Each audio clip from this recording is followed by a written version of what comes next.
Corruption is a vile disease that sucks and drains the health out of something good. Corruption in society is an evil moral infection that keeps community in the state of perpetual sickness.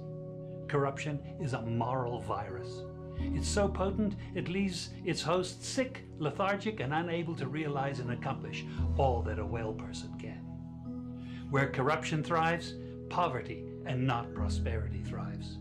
Wealth is grabbed into the greedy, grubby hands of those who get fat on the toil and labor of good people. Corruption benefits only temporarily those who participate in it. Everyone else is a victim of the theft, the deceit, the dishonesty, and the lies that corruption feeds on. You need to know that a corrupt person is stealing from you. Corruption is filthy work and despicable acts of treachery done under the table and behind closed doors. Corruption is a disgusting shame. Corruption keeps a nation back from true development and from progress.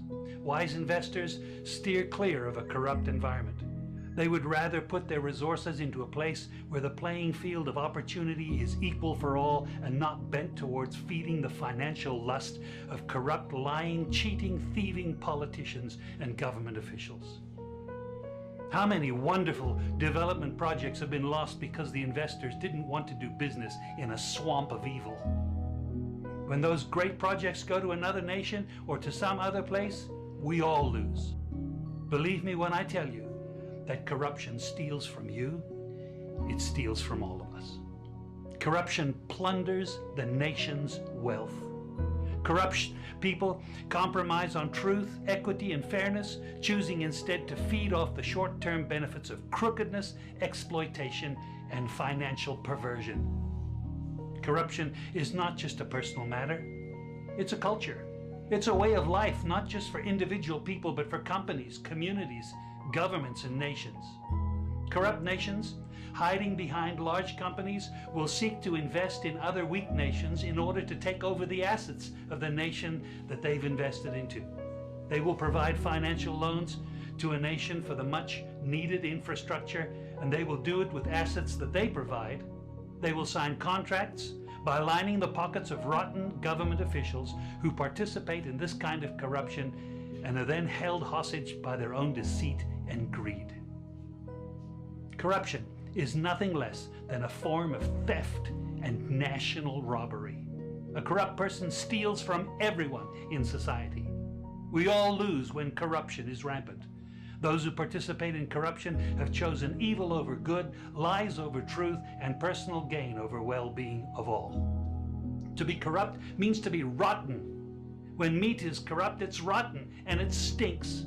Rotten meat can't be eaten. When a person is corrupt, he's rotten and unfit for a place in the community. A corrupt person should be jailed in order to protect society from the vile deeds of the corrupt person. Government should be protecting us from the foul results of corruption instead of being the proponents and participants in corruption. When corruption is systemic, when it's a culture and a way of life, when corruption thrives, it destroys the health of the community and nation. Now let me tell you something. Defeating corruption is a very difficult thing. The love of money is the root of all evil, the Bible says. People who love money will do almost anything to get it. Those who choose to stand up against corruption, you need to know that we're going to be involved in a war. We will be threatened, vilified, intimidated, marginalized, and ridiculed. These kind of people who stand up against corruption will often feel alone, as if they are the problem instead of the solution. Corruption can only be defeated when enough people have had enough and decide to do something about it.